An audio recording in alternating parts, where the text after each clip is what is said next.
Hi everyone, it's your boy Zach doing another comic book review. Like a month or so ago, I went to Ashburn, Virginia, at this really great comic store that had God, like 16 long boxes full of recent unsold Marvel product. It was absolutely devastating because that means that's just all profit that they lost. They don't get to return this trash. So, one thing that made I still have like four left of these Miss Marvel, and I'm still working my way through them. But just to start off, we have I love how Miss Marvel is making the same expression that everyone who reads her book makes repeatedly. Like every 3 pages, I was stopping and just doing that Picard facepalm, like this can't be real.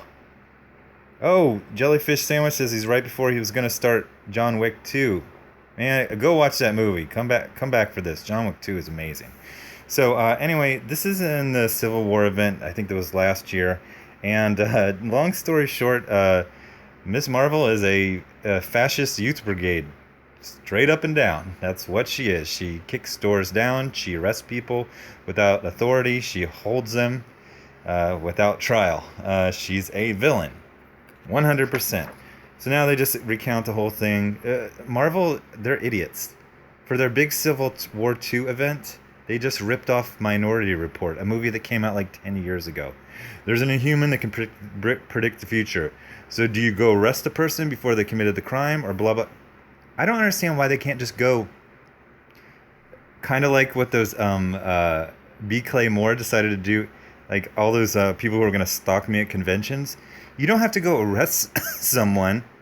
If Doc Ock is going to go rob a bank, you just walk up to him like when he's like walking up the street, and you just stop him, you know. And then if he's like, "Oh, I wasn't going to rob it. I was just going to open an account." You're like, "Okay, then open an account. We're going to watch you open it." Like, you don't have to arrest people and beat them. You just stand there as a witness with enough people that can fight them, like realistically. That's all you have to do. Because when they get like predictive reports from Ulysses, they're pretty freaking exact. You know, like this is going to happen at this place. This person's going to do it at this time. All you have to do is just like land. Like, hey, what's up? Were you going to blow up this nuclear power station? He's either going to say yes and try to fight you, which that's assault, so you can at least arrest him for assault, or he's going to be like, oh, no, I'm just visiting my homie Javi. And then they're like, we heard Javi doesn't like you. So, anyway, so we'll get right into this, is that G. Willow Wilson is a cosplay Muslim. I can't see any of the comments, so that makes me think that the transmission's not going through very well. Oh, there. Hey, okay, so Mark O'Connell says Sean Burry was talking more trash on Twitter, dude.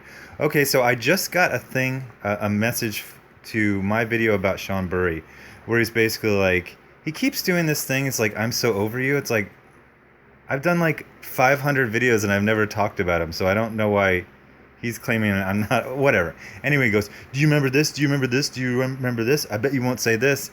And it's just like, but he admits that he put Sean Burry and company as the credits for something we co-created. He's like, yeah, you're what did he say? Your your name wasn't on the cover, but it was on it was on the inside. I'm like, what?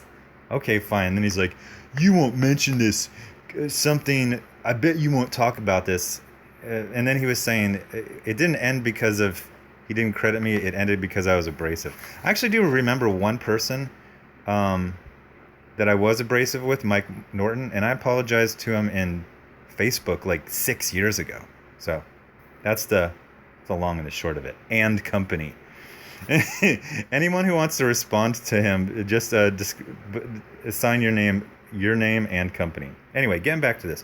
So G. Willow Wilson is a cosplay Muslim who converted for the attention and the oppression. She's actually an okay writer. Like, her people talk like people.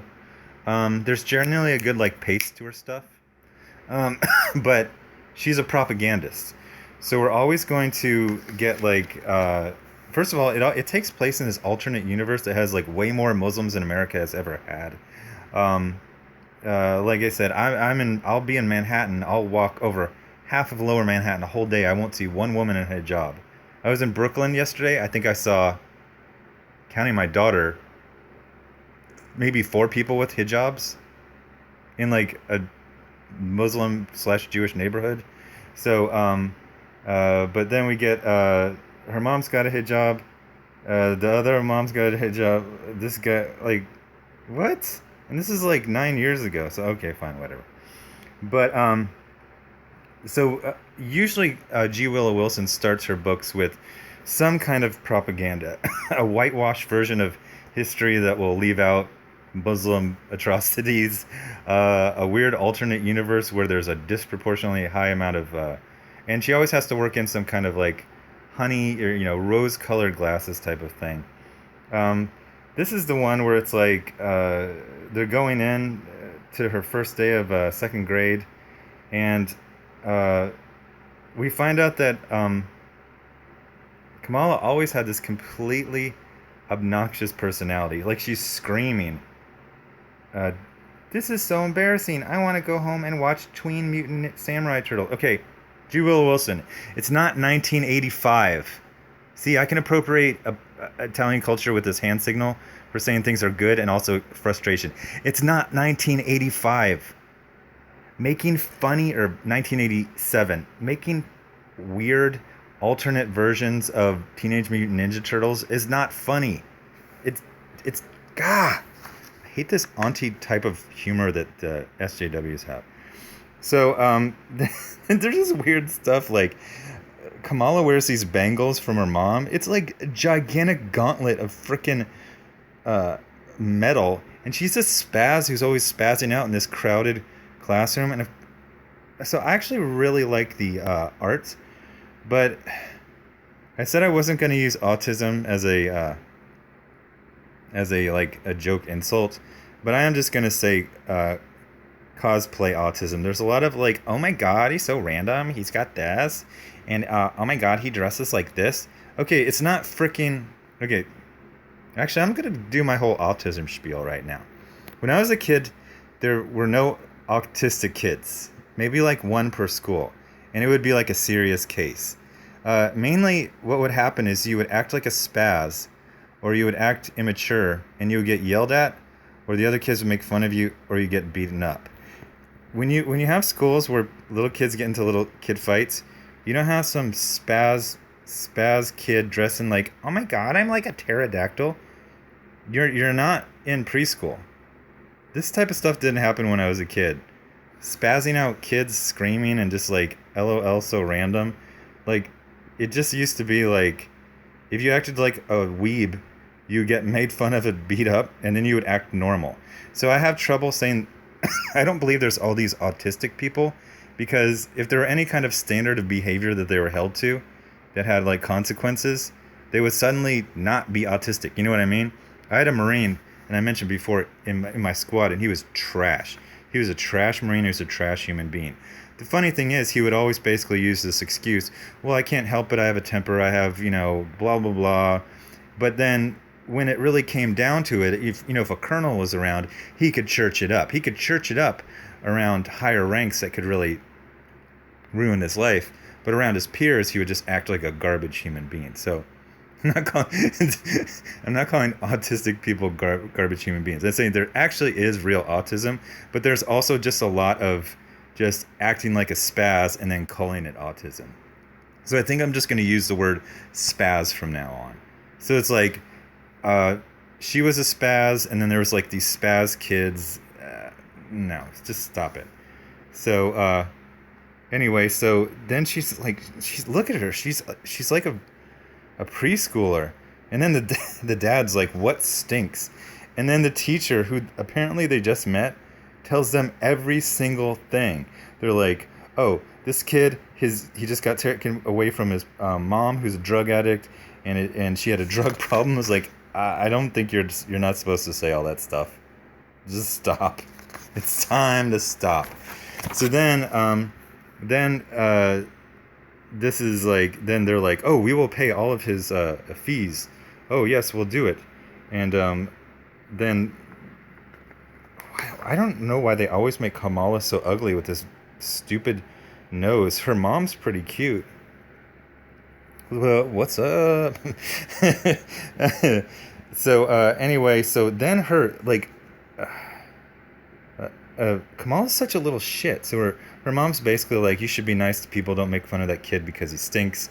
Make fun of your awful teacher who's going to say all of your personal information to relative strangers. So then she starts rolling her eyes. By the way, this whole rolling your eyes things, my daughter never does this. If you have like, this kind of behavior comes from being a bad parent. Rolling our eyes and sarcasm and stuff like that. So then she's like, oh, because my great-grandma had to walk from Mumbai to Karachi, blah, blah, blah, blah, blah. You're like, what the hell? Your grandma wants some pretty rough stuff. So anyway, she comes up and she's like, hi. And of course she's got some like spazoid like toy right here that she has to like neurotically carry everywhere. You're going to school. You should have a backpack and some books and that's it. Pay attention. Bringing your toys. Like, what the hell? So then she's like, hey, you like Tween Mutant Sam? God, stop you, Willow Wilson. It's not... Ah! And he goes, yeah, I have all the action figures. Wait, I thought your mom was some crackhead. You have every single action figure? This is just bad writing. She should say, oh, hey, you like them? And, oh, I've got all the toys. And he's like, oh, yeah, they gave me this at the shelter. Because I left with just the clothes on my back. She's like, do you like those toys? I was like, no, my freaking mom always spent her money on drugs, so she couldn't buy me toys. Seems like a pretty good mom. He's got every single toy that they make. And then, even though she's like a little shit, he's like pretty nice. He's like, oh, I like your jewelry. So then we cut to 9 years later, and he is paralyzed and has half of his body burned because Kamala turned into a fascist who arrests their friends without authority and holds them in an illegal prison. I am not making that up. So then what we find out is that it's all about Kamala and her feelings. She's like, I don't see the wires. I don't see the breathing tube. I don't hear monitors. I see a 7-year-old kid with a Band-Aid on his chin. A kid who proved everyone wrong. Yeah. And then he freaking started an illegal prison, and like a good person, he tried to save some people. He got hurt with when a lock exploded in his face because of a situation you created.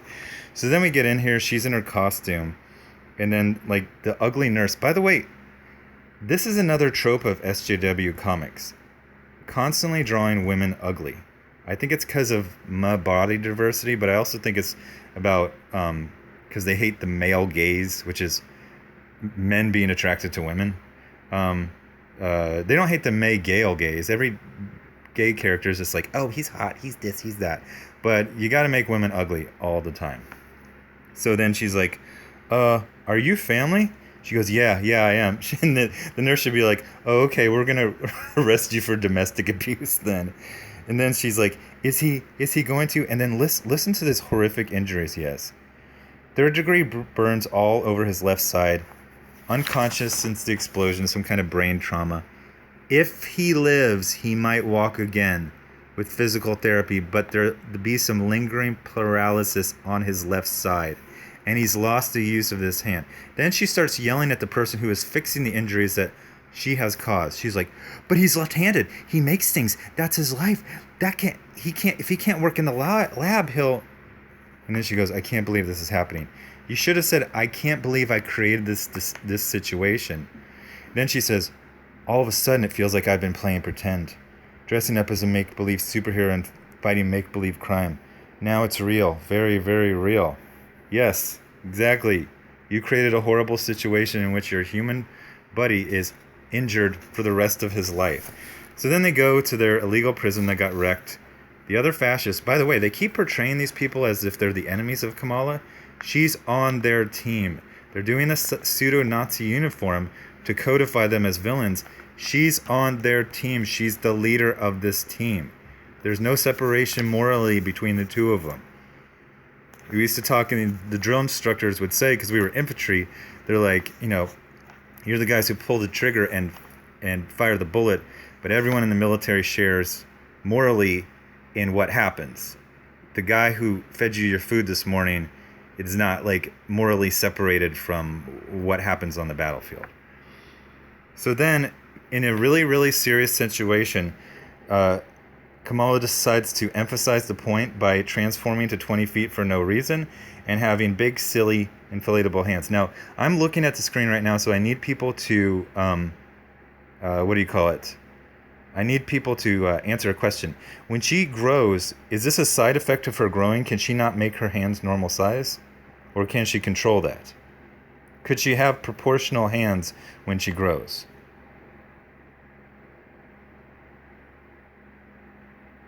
This is staring. So, somebody answered, who cares? She has full control. Okay, yeah, that's what I was thinking. So, in a grave situation where a young man's been horribly injured, she decided, I need big, silly, inflatable balloon hands to emphasize my point. Then she's like chastising a member of her own team who committed actions in support that she was leading. She's like, then she's basically saying, I don't like this predictive justice. Give me more information. And then she's such an idiot that she doesn't know the things that her subordinates know. She's like, how come he knew that Josh was planning to attack Cole's academic, but not that Bruno was going to end up in a coma trying to free him? And she's like a normal person. She's like, that's not how it works. He's not omniscient. Exactly, you freaking idiot. And then she even says something that makes total sense. She's like, trying to override an electromagnetic lock with more electricity is just dumb, especially for a genius. So Marvel has a thing where everyone's a genius, but they all act like idiots. The fascist girl makes a completely legitimate point. That's another thing SJW Marvel constantly does. They put legitimate points in the mouths of villains all the time. So, basically she's like, yeah, what are you going to do about it? And then she goes, you're right. This is my fault. Why did anyone have to tell you that? If you had 1 ounce of empathy, if you weren't a sociopath, you would have, as soon as it got hurt, you would have said, this is 100% my fault. So, you're right, this is my fault. I was put in charge of this experiment, and I'm shutting it down. And then, this is what's just driving me absolutely nuts. And this is why I seriously think a lot of these people at Marvel are just straight up, they're either sociopaths or they have such extreme Asperger's that they literally don't know how human emotions work. So, okay, so mind you again, this girl's lifelong friend is horribly burned and paralyzed, and then the writer and artist and editor think it's funny to do like a Team Rocket in Pokemon pose for the bad guys who, by the way, are working for her. She's their leader, following their orders. So then she's like, he got hurt as collateral damage. She's like, a life is a life. You don't get to decide which ones are collateral damage. Then she's like, walk away. They get in a little fight. The fight's actually okay. That's why I say, G. Will Wilson, if she wasn't just being a propagandist all the time, she could write an okay story. But then, like, they can't commit to the bit. So she's fighting supposedly to stop fascists from getting people paralyzed. And look, they have to do a big, silly, goofy tee-hee face. She got in a Tommy-Wummy, and it's made of boo-boo. Like, what the hell? And then she makes one, too. Oopsie-doopsie. This is my favorite episode of Totally Spies. So then they fight some more. The great thing is, it actually looks like this, like, not Antifa, like, fascist girl is, like, winning. There's a constant thing in SJW Marvel Comics where you always like when the heroes are getting beat up. So then it looks like then she does this thing where she's like, she pulls a little gambit where she shrinks and turns the bracelet off, and then she goes, it's not the size of the girl in the fight that counts, it's the size of the fight in the girl, and I'm feeling really fighty right now. Emotionally validates herself, and let's remember where her best friend is. Paralyzed and burned in a freaking hospital bed because she decided that there was a good way to be a fascist. Like, this is absolutely disgusting. These people have no moral. And then Captain Transitioning comes down from her war goddess spaceship where she rules over the earth with an iron fist and says, someone had better explain what's going on here now. Okay, I'll explain. I'm going to raise my hand. You have the idea. Thanks, Nji Mojora. I actually always joke about Totally Spies. Totally Spies was a legit good show. It was freaking awesome. So I'll explain what's going on, Carl. So you're a fascist, and you have your literally like Mussolini Youth Brigade. You've decided the Constitution doesn't matter, and you will arrest people without committing a crime. Then you have an army of child soldiers because you couldn't find enough adults to follow you. So then she's like, "We're having a major disagreement. I take responsibility for all this." She doesn't say like, "What we're doing is wrong. I'm stopping immediately." Then she just tries to like a complete moral coward, kind of like convince Rachel Maddow that that they should stop. She's like, "Look, this predictive justice stuff isn't working. I mean, the predictive part is working. You just said the predictive part was not working. You had to ask the Freckles girl why it didn't like stop everything." He's like, "We're not creating fewer victims of crime. We're just creating different victims. You actually are creating fewer. One of your other buddy, who you arrested, was going to blow up a whole school. So you stopped that. Nothing you're saying makes sense." Again, look at this. She prizes approval of this man more than she prizes her, actual morality. She's like, so she basically says, "Look, I know there's some tough stuff, but we have to get going." She's like, "Oh, I'm dealing with a bunch of stuff." She's like, "Ever since Rhodey died, Tony, Iron Man, we haven't been getting along very well." You're like 35 years old. She's 15. You're an adult. She's a child. You don't need to be sharing this stuff with her, and you don't need to be using her as a freaking child soldier. It's like, and I'm sorry about this, Junior. I really am. I know things are chaotic right now. I know you're hurting. I know you're hurting. There's a perfectly innocent kid who is trying to fight space fascists and her freaking Mussolini Youth Brigade child soldiers, and he's injured. And all she talks about is, "I know you're hurting." This is psychotic. I'll be back as soon as I take care of a few things. Can I count on you until then? How can I say no? Okay, I'm going to zoom until this goes out of focus. I'm not ending the video. How can I say no? Just like this, no. And she goes, "Excuse me? Oh, sorry, I'm flying away. I'm not arresting any more people without authority. I'm not even old enough to be a police officer.